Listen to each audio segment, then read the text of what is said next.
अच्छा नासिर भट्ट साहब, आपसे शुरू करते हैं। सर, मियां नवाज शरीफ साहब को वतन वापस आए तकरीबन कोई 10 माह हो गए हैं, और वापस आने से पहले वतन और आने के बाद भी कुछ अरसे तक तो वो महंगाई और जो आवाम का दर्द है उन्हें बहुत ज़्यादा महसूस होता रहा। फिर 8 फरवरी 2024 के इलेक्शन के बाद ये दर्द कुछ कम होता हुआ दिखाई दिया। अब आवाम को तो इस दर्द की दवा नहीं मिली, क्या मियाँ साहब ने अपने लिए कोई दवा कर ली है? देखें, मियाँ साहब का वो आपको बात है, उनको यही एक ख्वाहिश थी कि वापस आऊँगा मैं, और देखिए उनका इस्तकबाल आपने देखा कैसा हुआ जब पहुँचे। लेकिन इलेक्शन में देखें, अगर हमें सादा अक्सरियत भी मिल जाती तो जब बंदा खुद एक जमात फैसला करने की पोजीशन में होती है ना, उसकी बात नहीं, अभी वो खामोश है ना। मैंने कहा कोई दवा खामोश नहीं है, खामोश नहीं है। उनकी यही खामोशी है कि ये अगर अवाम के लिए कुछ करना चाहिए। जो हालात हैं, जिस तरह के हालात उन्होंने छोड़े थे जब वो वज़ीर आज़म थे, पेट्रोल 65 रुपए का था, ठीक है, गरीब का चूल्हा जल रहा था। तो फिर एक गिरोह आया जिसमें साकिब निसार था, जिसमें फैज था, जिसमें आसिफ सईद खोसा था। इन लोगों ने मिल के मुंतखब वज़ीर आज़म को, बाजवा साहब भी थे ना, देखें, हाँ जी, बाजवा साहब भी थे, बाजवा साहब भी थे। इन लोगों ने क्या किया? इन लोगों ने एक चलती हुकूमत, और शुरू हुआ पनामा से, कुछ नहीं मिला, कामा पे उन्होंने कहा जी आप फॉर लाइफ। अच्छा, आपने कहा अक्सरियत लेने आए थे, अक्सरियत क्यों नहीं मिली मियां साहब को? देखे ना, अब इसमें लंबी बहस हो जाती है। अगर हमारे पास सीटें होती, अक्सरियत होती, सादा अक्सरियत भी होती, तो क्यों नहीं मिली? अवाम ने नहीं दी ना। देखे ना, अवाम, अच्छा आप मुझे बताएं, KPK में जो अक्सरियत मिली है वो ठीक? जो कुछ हुआ 2024 गलत है KPK में जो मिली? उनसे पूछ ले।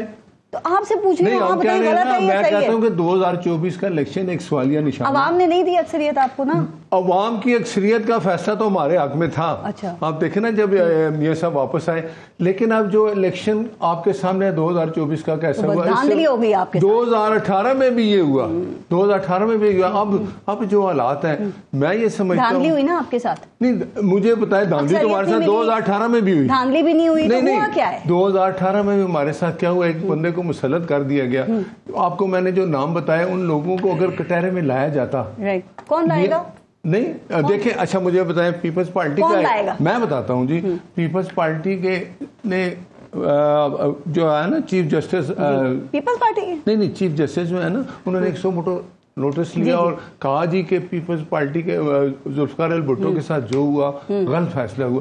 आप मुझे बताएं, सुप्रीम कोर्ट के गलत फैसले इतने अरसे बाद ठीक हो रहे हैं। हमारा जो कायद के साथ जो हुआ, ये तो मतलब वो पहले जो फैसले थे, आप चाहते हैं सुप्रीम कोर्ट उसको ठीक करे?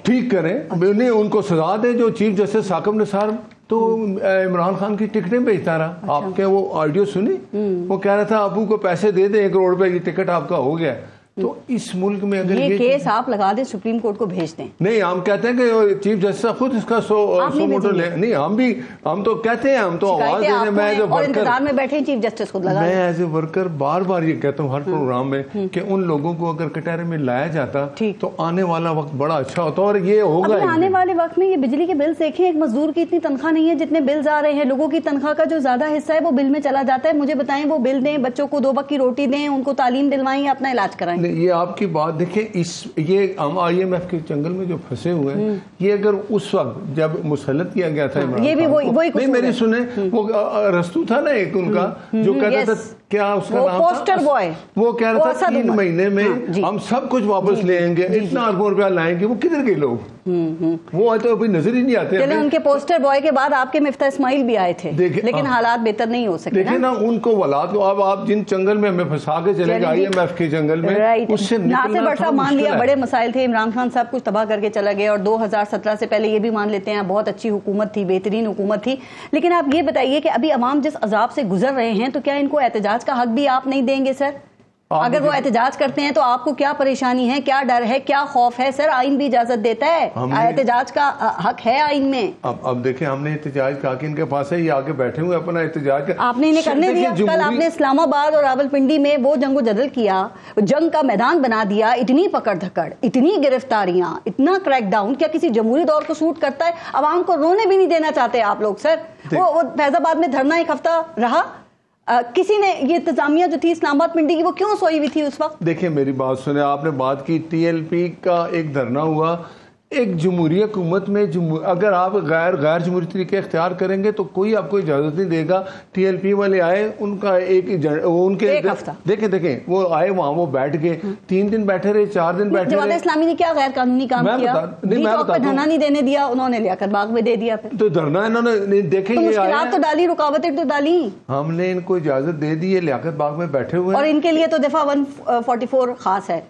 जैसे ही ये एहतजाज का अनाउंस करते हैं, जलसे का करते हैं, तो फौरन वहां पे दफा 144। मैं एक बात बताऊं, इनके लिए लोग नहीं आ रहे, इन्होंने कल जलसा कैंसिल कर दिया। आपको क्या डर खौफ नहीं है तो और ये क्या है, तो करने देना, अच्छा एक्सपोज होंगे ये अगर ये। अब आप मुझे बताएं, ये आजकल क्या कर रहे हैं, वो एक इधर देते हैं, वो क्या उसको कहते हैं भूख हड़ताल, सुबह 11 बजे नाश्ता करके आते हैं, सुने ना, उसके बाद चले जाते हैं, और वो भी बंदे कितने 10-12, वो बाकी है मैंने किधर गए सर, अब वो जाने, उनके वर्कर्स जाने, वो 1 घंटे की ये क्या, ये इस तरह का कोई भूख हड़ताल होती है? तो इनकी बाकी ये हमारे जमात इस्लामी वाले आए बैठे हैं, हुकूमत ने 3 रुकनी कमेटी बना दी है, इनसे हमारी बातचीत, वो कहते हैं वो भी संजीदगी नहीं, ये 3 रुकनी कमेटी जो बनाई है उसमें उनको नजर आ रही है।